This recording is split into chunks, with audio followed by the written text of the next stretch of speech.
جمال الوجود بذكر الإله وتصفو الحياة بنور هدى. زیادہ اچھا ایک بات حضرت امین صاحب کی یاد آئی، وہ بھی سن لیں. جمعے کا بیانات ان دنوں میں محفوظ ہوتے نہیں. حیات مسیح علیہ السلام پر امت کا اجماع ہے. حضور صلی اللہ علیہ وسلم کی امت کا اجماع ہے. حضرت عیسیٰ اٹھے ہیں آسمانوں پر، ابھی بھی کہاں ہیں؟ آسمانوں پر. اور قیامت سے پہلے حضور صلی اللہ علیہ وسلم کے بتائے ہوئے موقع کے مطابق حضرت عیسیٰ واپس اس دنیا میں تشریف لائیں گے. اور وہ دجال، خود علماء نے حدیث کی روشنی میں لکھا، حضور صلی اللہ علیہ وسلم نے فرمایا کہ وہ دجال جو دجال اکبر کہلاتا ہے، جسے لکھتے ہیں علماء دجال اکبر، حضور صلی اللہ علیہ وسلم کے اس فرمان کے مطابق علماء نے لکھا ہے کہ اس دجال کے مقابلے کی طاقت اللہ نے سوائے حضرت عیسیٰ کے کسی میں رکھی ہی نہیں ہے. اور حضرت عیسیٰ میں اتنی رکھی ہے کہ جیسے میں نے جمعوں میں عرض کیا تھا کہ اس موقع پر جب مسلمانوں کا لشکر کھڑا ہوا ہوگا، ادھر دجال ہوگا، حضرت عیسیٰ ادھر پیچھے ہوں گے، اور یہ وہ پہلا موقع ہوگا کہ حضرت عیسیٰ مسلمانوں سے یوں فرمائیں گے کہ درمیان سے ہٹ جاؤ. یہ پہلا موقع ہوگا جب دجال کی نظر حضرت عیسیٰ پر پڑے گی. حضور نے فرمایا جب میرے عیسیٰ پر دجال کی پہلی نگاہ پڑے گی ایسے پگھلے گا جیسے نمک پانی میں پگھلتا ہے. حضرت عیسیٰ کی روحانیت کا طاقت کسی شیطانی قوت میں نہیں. سمجھے کہ نہیں سمجھے؟ یہ کرما والا آیا، اس کا تو آپ سمجھ سکتے ہیں. وہ تو کہتا تھا یہ خدا کی رحمت ہے.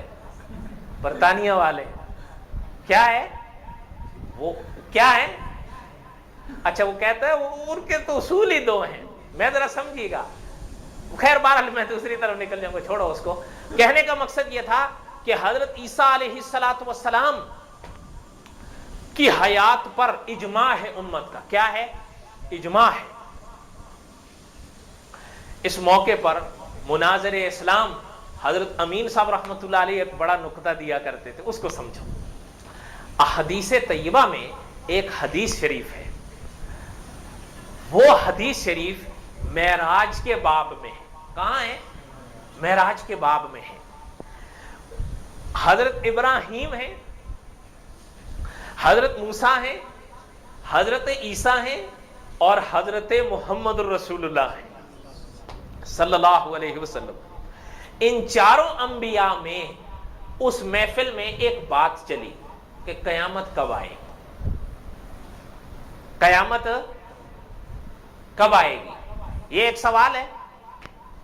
پرانے دور سے لے کر آج تک یہ سوال دہرایا جا رہا ہے کہ قیامت کب آئے گی. لا یجلھا لوقتھا الا ہو. وہ ذات جانتی ہے کہ وہ کب آئے گی، سوائے اس ذات کے کوئی نہیں.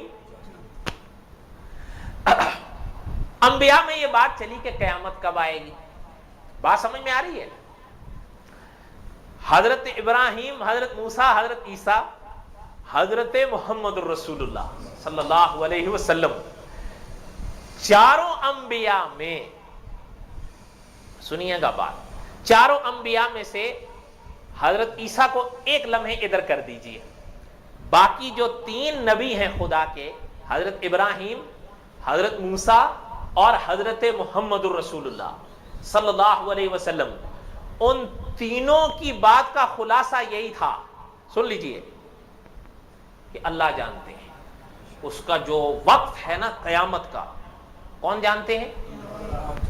اب سنیے حضرت عیسیٰ نے جو بات ارشاد فرمائی، اور اس پر حضرت عیسیٰ بھی متفق ہیں کہ اس کا جو وقت ہے قیامت کا، وہ اب چاروں اکٹھے ہو رہے ہیں. سمجھیے گا. حضرت عیسیٰ نے ایک بات ارشاد فرمائی کہ ہاں ایک بات ضرور ہے کہ وہ قیامت آنے سے پہلے اللہ نے مجھ سے فرما رکھا ہے کہ مجھے اس دنیا پر واپس اتاریں گے اور میں نے دجال کا مقابلہ کرنا ہے. اس پر بھی چاروں انبیاء متفق ہوئے. کتنے؟ چاروں. حضرت امین صاحب فرمایا کرتے تھے کہ یاد کرو کہ ائمہ مجتہدین چار بڑے کہلائے، کسی ایک مسئلے پر یہ چاروں متفق ہوئے، وہ اہل سنت کا اجماعی مسئلہ کہلایا. تو حضرت عیسیٰ کے جانے آنے حیات پر تو چار نبیوں کا اجماع ہوا ہے، تو پھر اب اس کو کیسے عقیدے کا حصہ نہیں سمجھو گے؟ نہیں سمجھ میں آئی بات؟ آپ کو لگتا ہے نہیں آئی، آپ کے ذہن میں کچھ سوالات اٹھ رہے ہوں گے، وہ آپ کو تل بلا رہے ہوں گے اندر، آپ کا چہرہ بتا رہا ہے یا نہیں؟ اس مسئلے پر انبیاء کا بھی اجماع کہ حضرت عیسیٰ واپس، ٹھیک ہے، اور امت کا بھی اجماع کہ حضرت عیسیٰ واپس آئیں گے.